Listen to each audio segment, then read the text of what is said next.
Inscreva-se.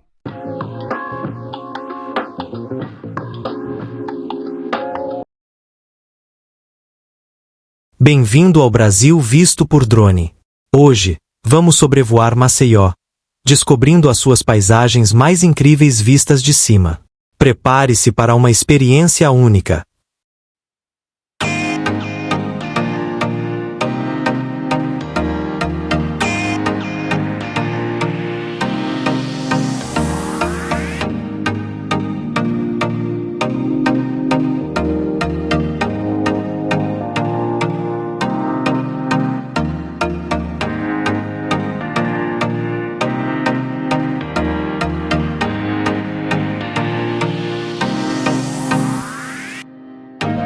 Maceió, capital de Alagoas, é um município com cerca de 1 milhão de habitantes, localizado no litoral do Nordeste brasileiro e conhecido por suas praias de águas claras e piscinas naturais.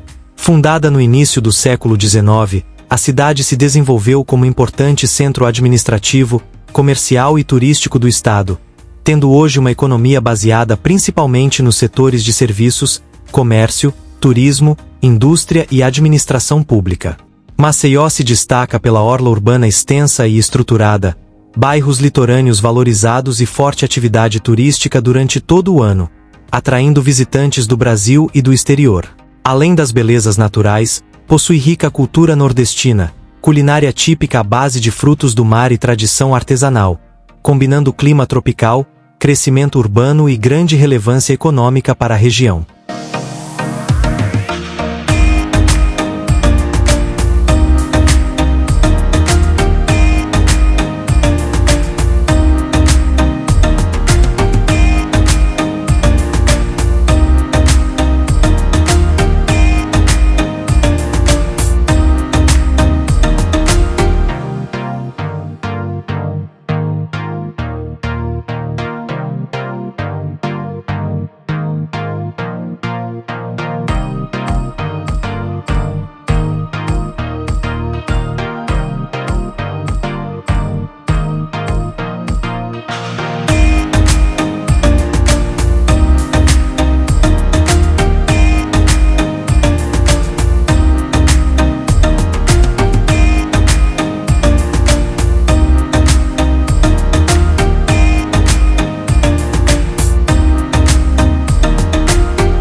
Essa foi Maceió vista de cima.